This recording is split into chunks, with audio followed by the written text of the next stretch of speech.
Je suis le pain de vie. Celui qui vient à moi n'aura jamais faim, et celui qui croit en moi n'aura jamais soif. Je suis le vrai cep, et mon Père est le vigneron. Je suis la lumière du monde. Celui qui me suit ne marchera pas dans les ténèbres, mais il aura la lumière de la vie. Je suis la porte. Si quelqu'un entre par moi, il sera sauvé. Il entrera et il sortira et il trouvera des pâturages. Le voleur ne vient que pour dérober, égorger et détruire. Moi, je suis venu afin que les brebis aient la vie et qu'elles soient dans l'abondance. Je suis le bon berger. Le bon berger donne sa vie pour ses brebis. Je suis la résurrection et la vie. Celui qui croit en moi vivra, quand même il serait mort. Et quiconque vit et croit en moi ne mourra jamais. Je suis le chemin, la vérité et la vie. Nul ne vient au Père que par moi. Jésus parcourait toute la Galilée, enseignant dans les synagogues, prêchant la bonne nouvelle du royaume et guérissant toute maladie et toute infirmité parmi le peuple. Sa renommée se répandit dans toute la Syrie et on lui amenait tous ceux qui souffraient de maladies et de douleurs de divers genres, des démoniaques, des lunatiques, des paralytiques, et il les guérissait tous.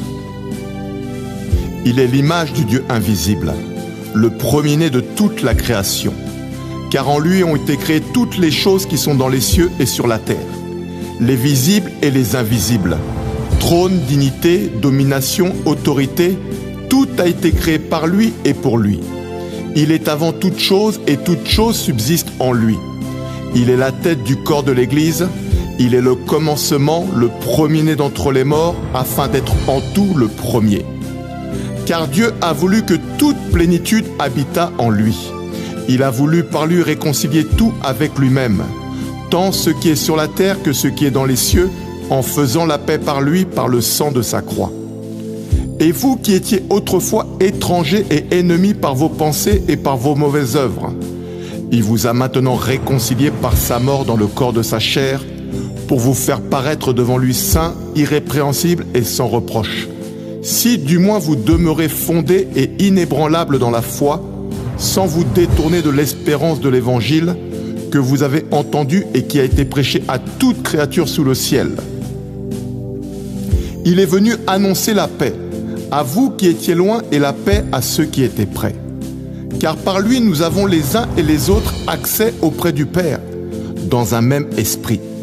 Ainsi donc, nous ne sommes plus des étrangers ni des gens du dehors, mais nous sommes concitoyens des saints, gens de la maison de Dieu.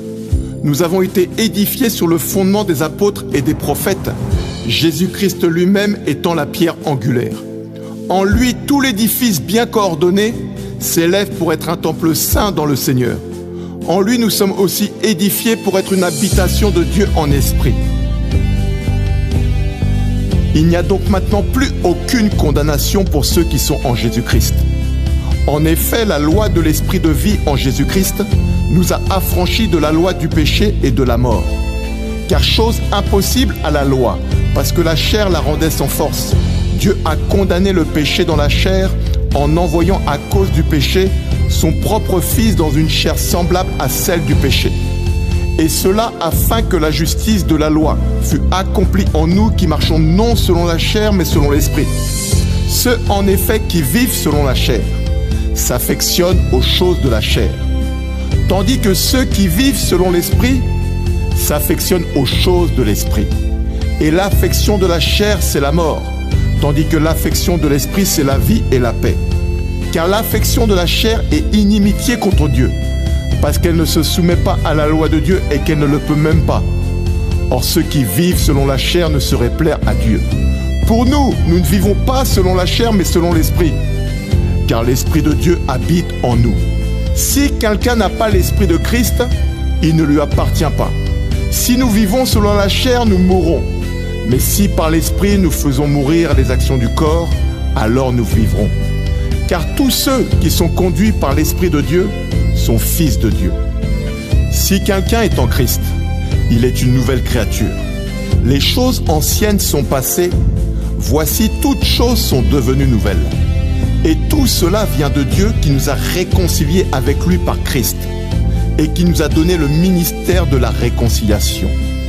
Car Dieu était en Christ, réconciliant le monde avec lui-même, en imputant point aux hommes leurs offenses, et il a mis en nous la parole de la réconciliation.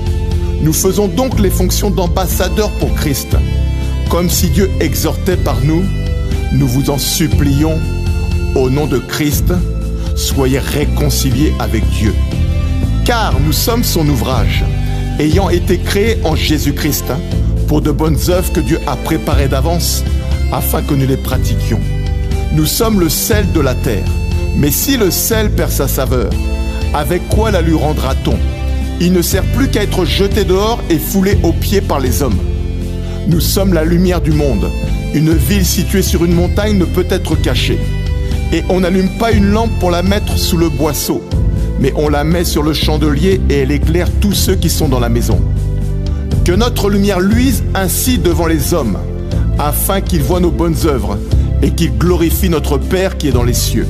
Qu'il ne sorte de notre bouche aucune parole mauvaise, mais s'il y a lieu quelques bonnes paroles qui servent à l'édification et communiquent une grâce à ceux qui l'entendent. N'attristons pas le Saint-Esprit de Dieu par lequel nous avons été scellés pour le jour de la rédemption. Que toute amertume, toute animosité, toute colère, toute clameur, toute calomnie et toute espèce de méchanceté disparaissent du milieu de nous. Soyons bons les uns envers les autres, compatissants, nous pardonnant réciproquement comme Dieu nous a pardonné. Que notre parole soit toujours accompagnée de grâce, assaisonnée de sel, afin que nous sachions comment il faut répondre. Car la mort et la vie sont au pouvoir de la langue. Quiconque l'aime en mangera les fruits. Or, l'espérance ne trompe point, car l'amour de Dieu est répandu dans nos cœurs par le Saint-Esprit qui nous a été donné. L'amour est patient, il est plein de bonté. L'amour n'est point envieux. L'amour ne se vante pas, il ne s'enfle pas d'orgueil. Il ne fait rien de malhonnête, il ne cherche pas son intérêt, il ne s'irrite pas, il ne soupçonne point le mal. Il ne se réjouit point de la justice, mais il se réjouit de la vérité. Il pardonne tout, il croit tout, il espère tout, il supporte tout. Supportons-nous les uns les autres, et si l'un a sujet de se plaindre de l'autre, pardonnons-nous réciproquement. De même que Christ nous a pardonné, pardonnons-nous aussi. Mais par-dessus toutes ces choses, revêtons-nous de l'amour, qui est le lien de la perfection. Et que la paix de Christ, à laquelle nous avons été appelés pour former un seul corps, règne dans nos cœurs et soyons reconnaissants. Il n'y a pas de plus grand amour que de donner sa vie pour ses amis. Nous sommes les amis de Christ si nous faisons ce qu'il nous commande. Si nous accomplissons la loi royale d'après l'Écriture, tu aimeras ton prochain comme toi-même, alors nous faisons bien. Car en lui habite corporellement toute la plénitude de la divinité. Nous avons tout pleinement en lui qui est le chef de toute domination et de toute autorité.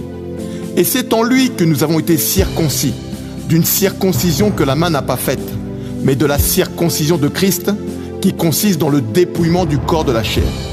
Ayant été ensevelis avec lui par le baptême, nous sommes aussi ressuscités en lui et avec lui par la foi en la puissance de Dieu qu'il a ressuscité des morts.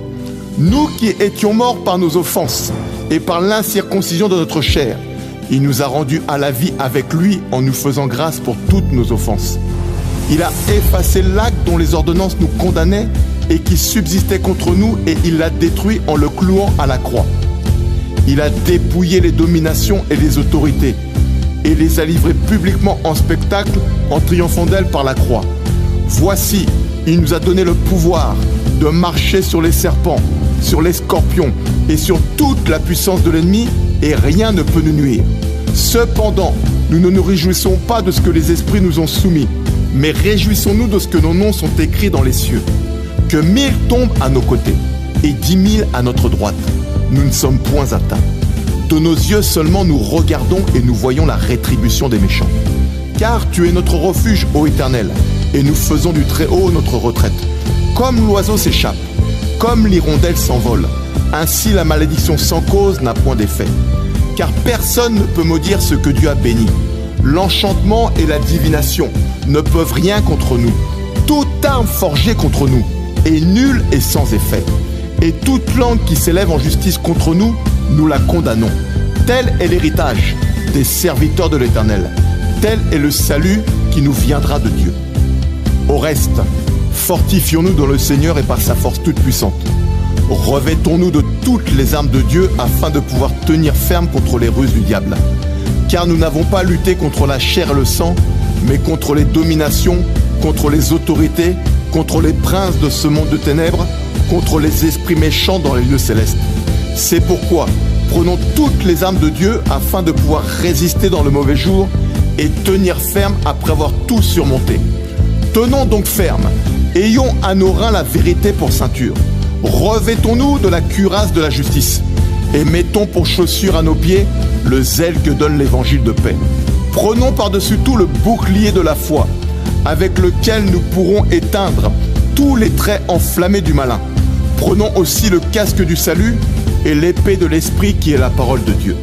Car la parole de Dieu est vivante et efficace, plus tranchante qu'une épée quelconque à 2 tranchants, pénétrante jusqu'à partager âme et esprit, jointure et moelle. Elle juge les sentiments et les pensées du cœur. Nulle créature n'est cachée devant lui, mais tout est à nu et à découvert, aux yeux de celui à qui nous devons rendre des comptes. Et nous n'avons point reçu un esprit de servitude, pour être encore dans la crainte, mais nous avons reçu un esprit d'adoption par lequel nous crions « Abba Père ». L'Esprit lui-même rend témoignage à notre esprit que nous sommes enfants de Dieu. Or, si nous sommes enfants, nous sommes aussi héritiers, héritiers de Dieu et co-héritiers de Christ, si toutefois nous souffrons avec lui afin d'être glorifiés avec lui. En lui, nous sommes aussi devenus héritiers, ayant été prédestinés suivant la résolution de celui qui opère toutes choses d'après le conseil de sa volonté, afin que nous servions à la louange de sa gloire, nous qui d'avance avons espéré en Christ. Nous rendons grâce au Père, qui nous a rendus capables d'avoir part à l'héritage des saints dans la lumière, qui nous a délivrés de la puissance des ténèbres et nous a transportés dans le royaume du Fils de son amour, en qui nous avons la rédemption, la rémission des péchés. L'apôtre Jean a été ravi en esprit, et il a vu le Seigneur Jésus dans toute sa gloire. Il a écrit « Puis je vis le ciel ouvert, et voici parut un cheval blanc. Celui qui le montait s'appelle fidèle et véritable, et il juge et combat avec justice. Ses yeux étaient comme une flamme de feu. Sur sa tête étaient plusieurs diadèmes. Il avait un nom écrit que personne ne connaît si ce n'est lui-même. Et il était revêtu d'un vêtement teint de sang. Son nom est la parole de Dieu. Les armées qui sont dans le ciel le suivaient sur des chevaux blancs, revêtus d'un fin lin blanc et pur. De sa bouche sortait une épée aiguë pour frapper les nations. Il les pètera avec une verge de fer, et il foulera la cuve du vin de l'ardente colère du Dieu Tout-Puissant. Il avait sur son vêtement et sur sa cuisse un nom écrit « Roi des rois et Seigneur des seigneurs ». Roi des rois et Seigneur des seigneurs. Roi des rois et Seigneur des seigneurs. Ainsi soit-il. Amen. Amen. Amen.